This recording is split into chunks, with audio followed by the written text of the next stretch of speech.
The Gen AI conversation has been advancing faster than a lot of people can keep up lately, but some new developments have brought older concepts like prompting back into the spotlight thanks to a trending new topic: token cost. Token cost moved into the spotlight recently as tools like Claude gain traction in legal, because most plans come with token limits, as well as the ability to request limit increases, which has resulted in tales of astronomical bills for some users. Recently, Legora also announced that it's moving its Agent Pro offering to consumption based pricing, which means it's billing by what the agent does rather than by a flat seat license. And what agents do is consume tokens. Eventually, other providers are sure to follow suit. What many don't fully understand is just how quickly token usage can add up. A few extra follow up questions, a document pasted in twice, a check continuing long after it should have been reset. If that sounds familiar, token consumption compounds faster than you might expect, and you may be looking at a higher token usage than you think.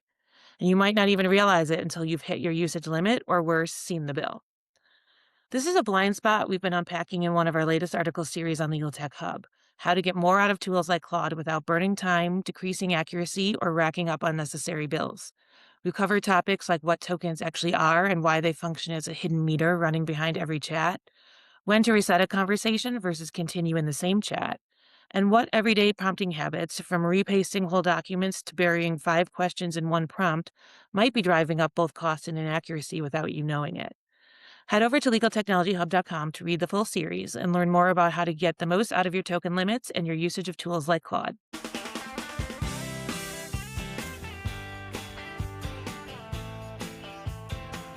Welcome to the Geek in Review, the podcast focused on innovative and creative ideas in the legal industry.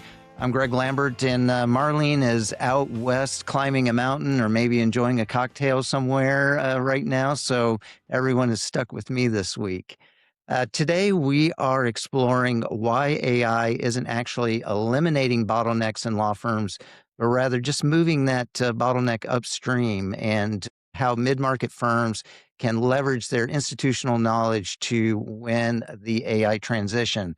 So I'd like to welcome Triona Buckley, the Chief Product Officer at Actionstep. With more than 2 decades in the legal and legal tech industries, Triona has spent years working inside law firms here in the U.S., in Ireland, and the U.K., and now leads the product vision at Actionstep, the leading cloud-based law firm management platform for mid-sized firms, supporting over 5,500 law firms globally.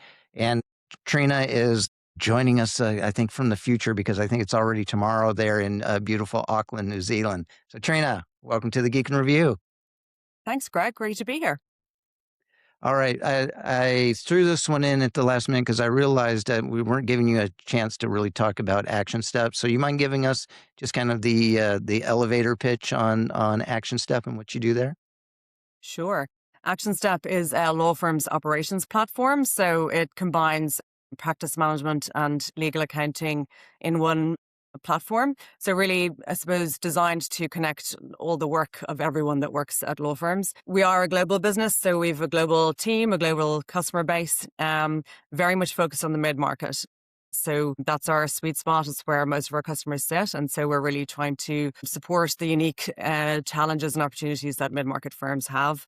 And I'm CPO at Actionstep. I've been with Actionstep for many years, and work very closely with our customers on a day-to-day basis to make sure that our product is answering their needs. Awesome. Thank you very much for taking the time to give us a little background on that. So, Triona, your core argument regarding generative AI isn't that it's necessarily eliminating the friction in law firms, but it's kind of taking that friction and shifting that bottleneck upstream. So, for example, if a junior associate, takes a few seconds to draft a document, now all of a sudden the senior partner is having to be inundated with these and then kind of reverse engineer how it was put together.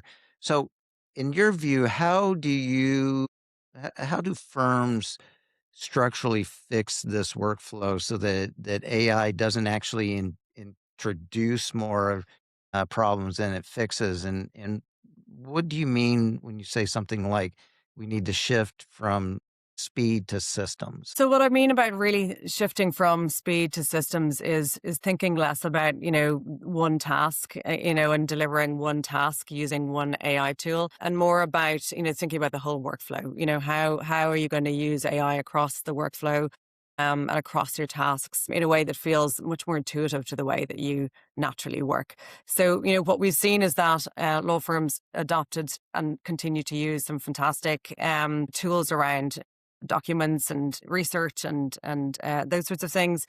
Um, and those are great tools. And obviously, they came to market first because it was around generative AI and that sort of thing. We now have the opportunity with more agentic AI available to really connect that into a more natural workflow and into the places that you work anyway. So really, it's about taking like I say, individual tasks and connecting them together into the overall workflow. And I think the way that law firms can do that and kind of apply that system thinking is really think about the broader bottlenecks. We started with drafting, but yes, yeah, it shifts the onus, I suppose, upstream to make sure that those drafts were well done and researched and thoughtful and blah blah blah. And cited correctly. Yeah. And so those are the more expensive resources being used to do some of that work.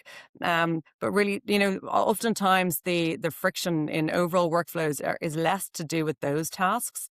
And more to do with, sort of operational friction, administrative work, finding information, not knowing where to look to find the information, and having to dig into all these different silos of information to find what you need. So really addressing those sorts of things, the sort of day to day of your fee earners just feels smoother and fewer things in their way. So that's really what I think about when I think about kind of system level AI. It's really smoothing out the whole workflow so that fee earners get to do what they do best, which is really apply judgment to their client work, and they get to do it in a way that they have room to think, etc. Because that administrative friction has been removed, I suppose, by AI, automation systems, whatever it might be.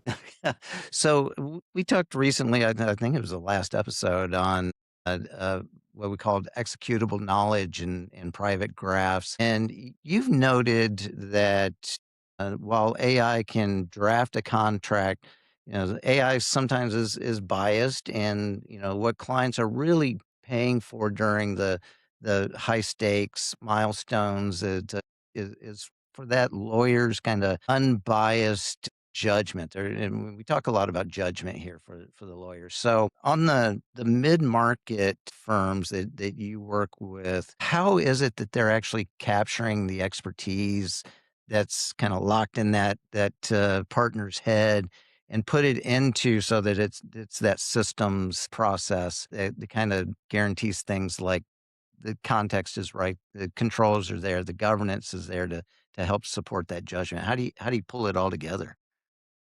Yeah, well, interestingly, what we see at larger law firms is that, they tend to have huge knowledge teams and innovation teams who are sort of their job to a certain extent is to, collate all of that knowledge and bring it together and extract that sort of thing from people's heads. Mid-market firms don't have the luxury usually of having those sorts of resources.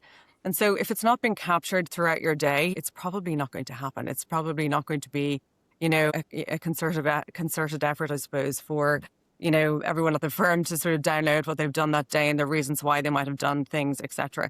And so what we can see with and more so with AI, but even with automation, is if you're capturing what people are doing as they move through their day and prompting the right questions, asking them why they might have done things just as they actually go about their normal work, it's much more likely that you're going to be able to to add to that institutional knowledge and really add that layer of context around what they're doing and why. And so from an Actionstep point of view, what we're really trying to ensure in anything that we bring to market from an AI point of view is that it's not interruptive. It's very much, really just kind of following along as they move through their day and sort of, capturing everything. What's really important there is there's a governance layer to that, obviously. You have to know who has done what, whether that's an agent or human. And so, making sure that you're actually, capturing that level of detail on what's been done and when and why and all of that is really, really important from a governance point of view, because you have to be able to look back and see. And we've all seen the reasons why if you don't have that, it can be a problem. But actually, there's also just, beyond the sort of governance and the safety point of view, it's really more around, adding to your institutional knowledge, and I suppose you want, if we're, the things that might have been learnt, I suppose, in conversation, need to be also captured within the system. And so AI is a great use case for that, because it can act like your sort of your sparring partner in understanding where you're coming from. Yeah. I'm curious on how you kind of set that up and monitor it with, because I know you mentioned that you want to do this in a way that doesn't interrupt the workflow of the attorneys. So, just kind of peeling back the onion a little bit. How did you work to set something like that up and kind of determine how it is that you don't interrupt the workflow? Yeah, look, I think a lot of it is again back to sort of, having most things happening in one platform, so that you're not having to sort of change how you do things in different places and therefore piece together all of that kind of audit trail. So having that sort of centralized place for all of that information to live is thing number one. And we see the most mid-sized law firms tend to prefer to have fewer tools rather than more. Some of that is, budgetary point of view. Some of it is just, a preference for a firm that size.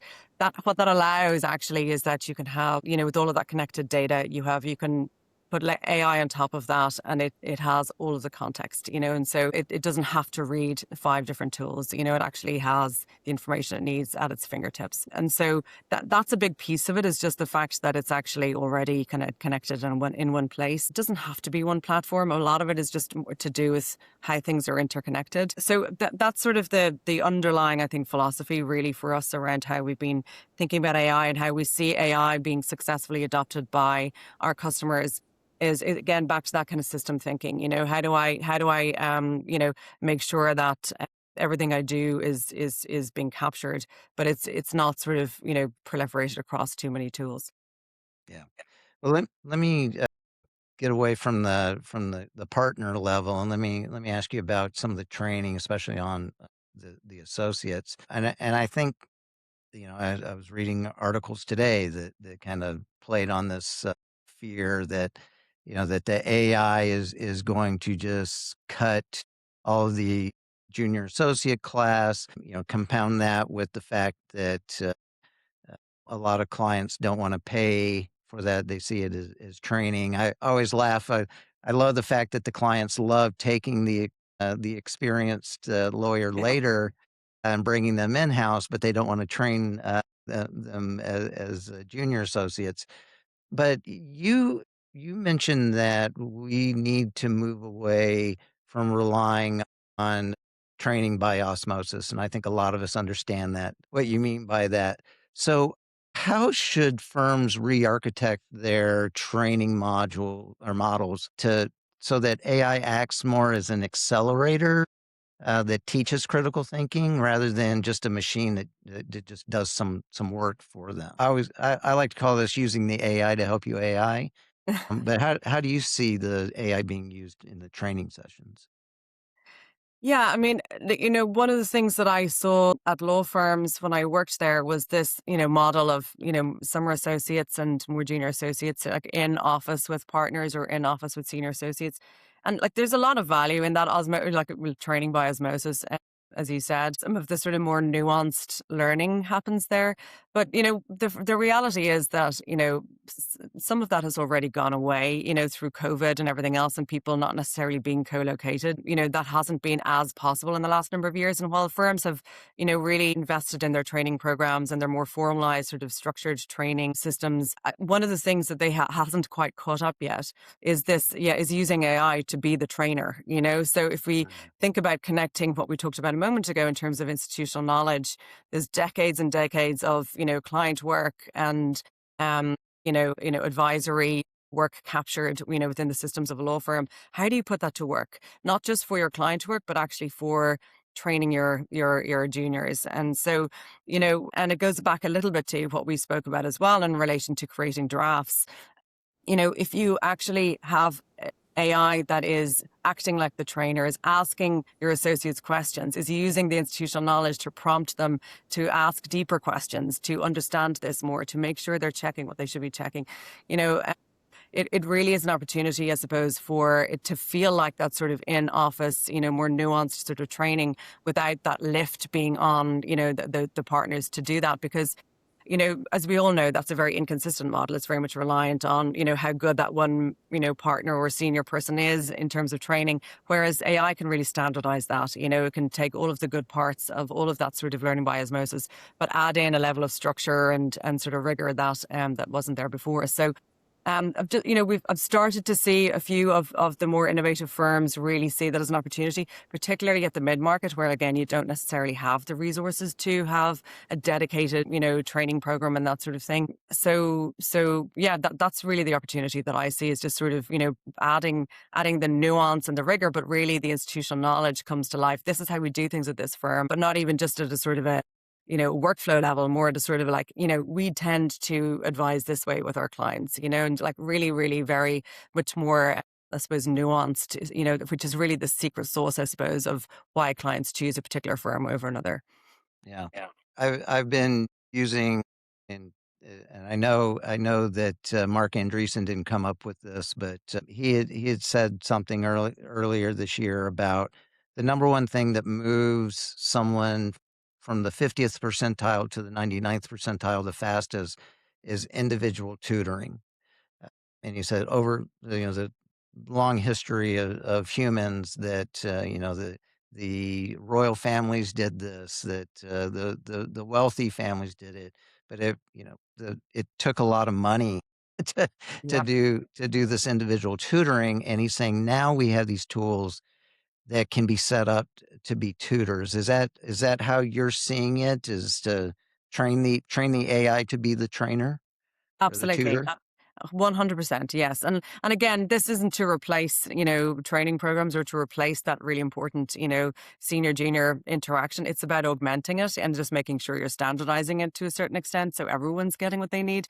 But I do really think that that it accelerates, the pathway for junior lawyers to actually get to a level of knowledge and that more quickly and consistently, like I say. So yes, absolutely. It's like using AI as your tutor, not exclusively augmenting your training programs and all of that. But yeah, it's a huge opportunity. I think for mid market firms in particular, a way that they can really use AI to help give their teams an edge, and compete at whatever other level they want to compete at with larger firms, whatever it might be. Yeah, yeah. I know a lot of trainers that would love to have the help on this because they're overwhelmed. In fact, my trainer was telling me, because we were trying to think about how we were setting up the training program, and it was kind of tongue in cheek, and she's like, "Well, I've already got a full-time job doing training, and now we're bringing in AI, so I've got to do all that what I was doing, and now I've got to do AI too." So I think any type of leverage that we can get to help the AI help us Yes. Well, would be that's it. And appreciated. but then that's another bottleneck, I suppose, that we're seeing at firms, is that yes, everybody has their day job, and everybody is looking at how do they sort of have this AI dividend brought into the mix. How do we make AI actually create some ROI for us and make things more efficient? And in the meantime, we're double jobbing, trying to figure out Yeah, how I to say I'm do. still waiting on that dividend. Yeah, poor IT teams trying to figure out, what tools and when and for who and etc. Yeah, it's tricky. Oh my goodness. I know when I interview attorneys that one if I ask them what are the top tasks that they do during a day that they would love to be automated, uh, typically those 2 are email and time entry. And so I wanna dive in on the time entry, which, there's a lot of what was called the data debt that is involved in the manual time entry tracking. And recently, Actionstep acquired a startup called Traced and brought in its founder, Aiden Bubb, and integrated a new passive time capture module called Trace. Uh, So you've mentioned that when lawyers wait to enter time, and I think a lot of us know this, that there's that recency bias, which causes them to write off time even before they've written the time down. So why is it so critical for lawyers to capture time in the present tense as quick, I guess, as quickly as possible? And how do you use this AI module to help you kind of decouple the time from the strictly hourly rates? Yeah, there's two aspects to it. Yeah, number one, I think the panic, at the end of the week or the month where you get your push from your billing team to enter all your time. Like, Yeah. what did I do? There's that, and obviously, most fee earners have figured out systems and ways of helping with that, and whether it's their own individual kind of systems. And then the other piece is that you just you automatically as a human write down the value of what you're doing sometimes, and so you think it's 15 minutes and was actually an hour or whatever it might be. You're losing minutes all of the time, and so or frankly sometimes it takes more time to enter the time of what you did, and try to recall what you did. It's like almost not worth your time to create the time entry, and so there's a few different aspects to it there, but what we've seen is that actually, again, if you're, as you work through your day, you're getting regular, reminders or prompts or, almost, bill ready, time entries presented to you, then all you have to do is go, yes, I did that, tick. We're seeing huge gains, for our fee earners who are using Trace in Actionstep, and there, if you're even capturing an extra, 30 minutes a day, which is work you already did. We're not telling you to do any more work. We're just saying capture more of that work so that because it's billable work. If you're even just capturing 30 minutes more a day, that's obviously a huge gain that all adds up over a week, etc. So that's really what Trace is all about. It's just, it monitors both the work that you're doing in Actionstep in our application, but also the work that you're doing in Word and email and et cetera, et cetera. And so it's and really presenting it all in a way that is, bill ready, very easy for you to say yes. It's obviously it connects the work through to the matters using AI and using the context of where you're working. So really exciting one. I think there's a huge ROI gain for law firms on that. It's sort of the most obvious one our customers have really gravitated to. So yeah, excited to get it into. We already have our first version of that in market and being used by customers. We have our next version actually coming out next month, which crosses across more tools. So yeah, really, really good ROI for our customers on that. Well, I imagine even beyond just the, tracking time, having a more accurate assessment of how long it actually takes to do something, having those data points and being consistent Mhm. rather than relying on somebody trying to remember at the end of the month. It's That's got to it. be a huge value add too. Yeah, downstream, there's huge value adds in terms of, yeah, like, accuracy of client quoting, for example, and that whole area, and so there's so pricing, how you think about those things, just utilization across teams, there's so many different things that this plays into, and really lifting that information up to management so that they can see, where people are spending the most time and how can we help. Again, it helps to identify some of those bottlenecks that you. Yeah, yeah.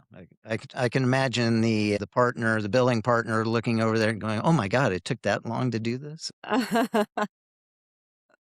So, we talked briefly about the fact that there's a lot of tools that are being used, and it's interesting because Action Step actually did a mid-market priority report, and it was just kind of showing the amount of tools that get used, and I think there's like 83% of firms still use like 3 or more tools just to manage a particular matter.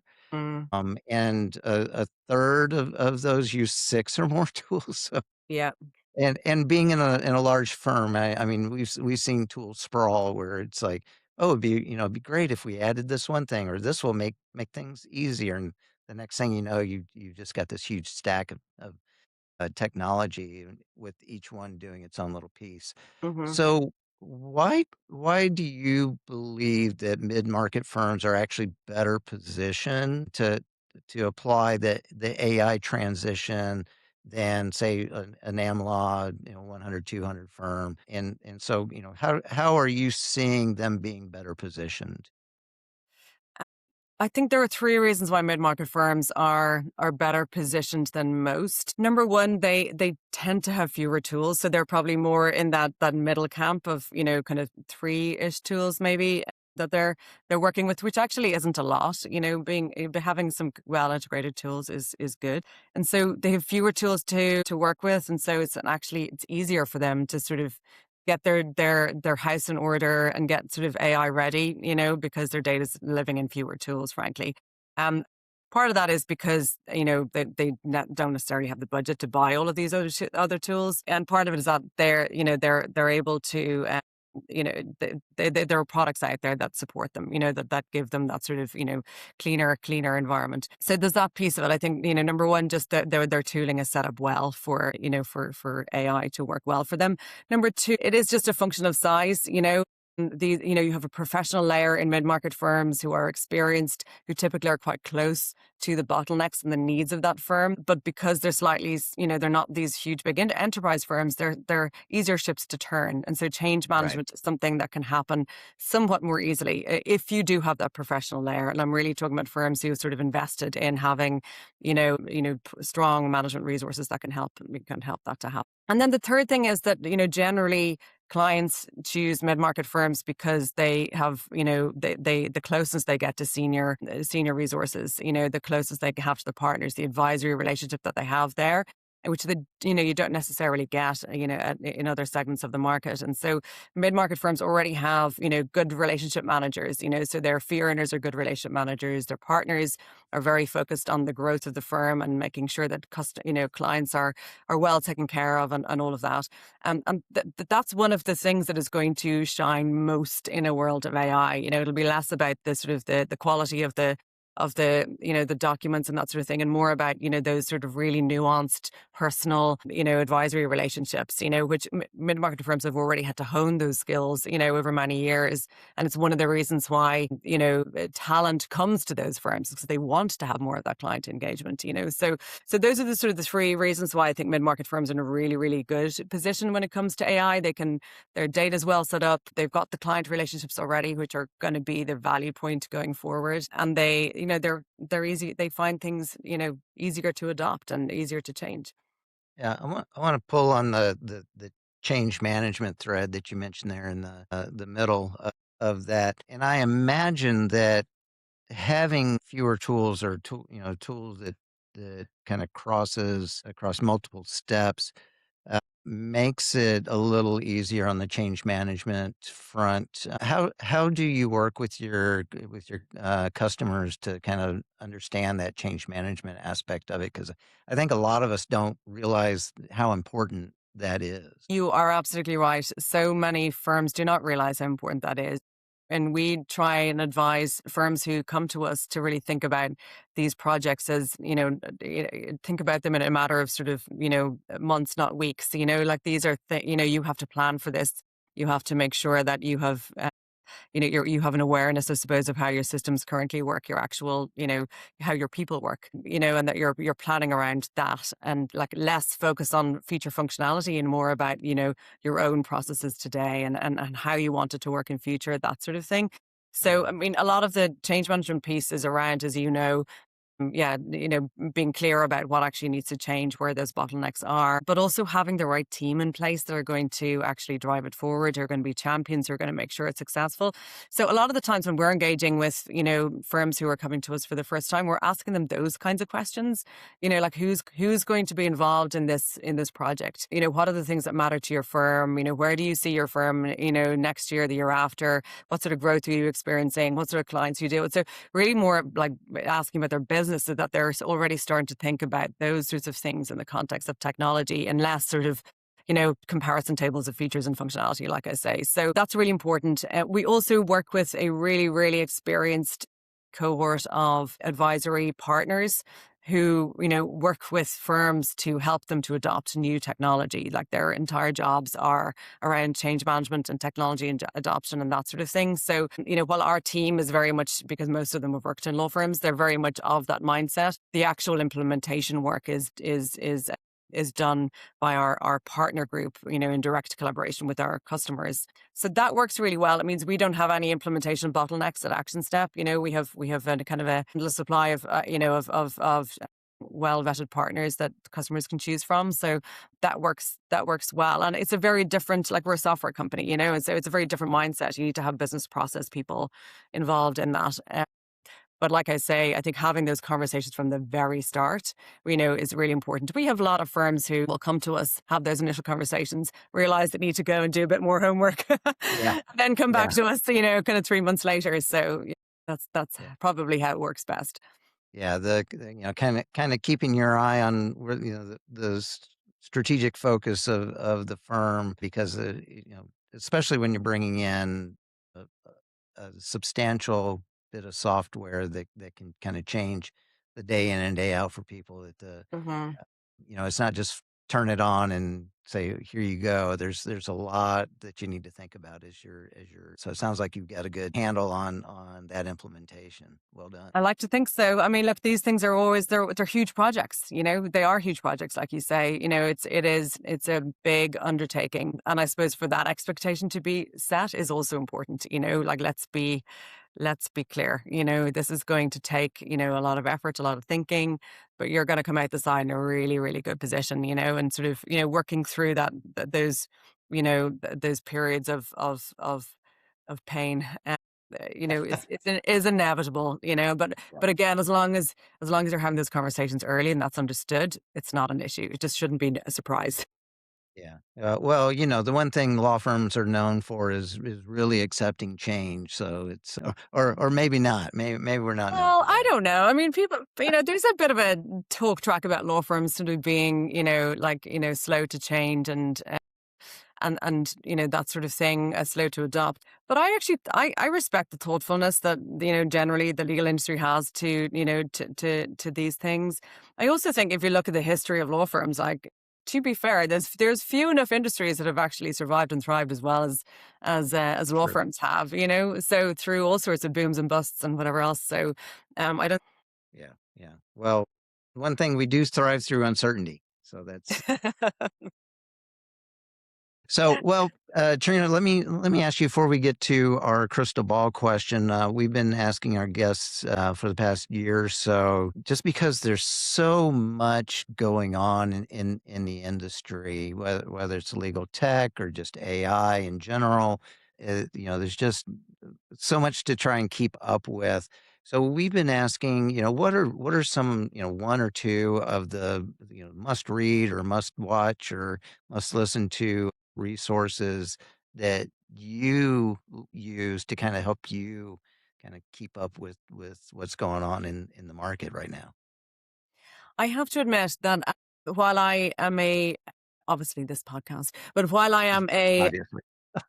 I'm while I listen to most things, I think the voices that I listen to the most are not necessarily the podcasts or the articles or that sort of thing. It's actually, folks who are in the industry working with law firms every day. I mean, obviously yourself and Marlene are in practice, so that's different. You have that very specific perspective. But yeah, that I mentioned that partner community, and so I would say actually that partner community I probably listen to the most, and obviously directly to customers, and really try and form our own view based on them. Because one of the things that I see happening in the industry is a lot of me too, just a lot of kind of jumping on bandwagons. And so actually kind of going directly to the horse, and sort of hearing what they have to say is it's in my mind more powerful. And so yeah, that tends to be where I lean for some real market reads. Like, these are partners who are working with dozens of customers, law firms, every single month, who really do understand things from the inside out. So that's where I lean. Yeah, it's definitely still important to build your own community. So it's Correct. Yes, I most think definitely. I think a lot of us have relied upon that, especially the last 2 or 3 years. So, well, now it's time for our crystal ball question. So, pull out your crystal ball. It's really kind of cheating because you're already in tomorrow, so you probably already know some of the future. But looking ahead, a few months to a few years, as you know, a agentic AI and harnesses and all of the stuff that we're being hit with lately affects and becomes embedded into the business of law.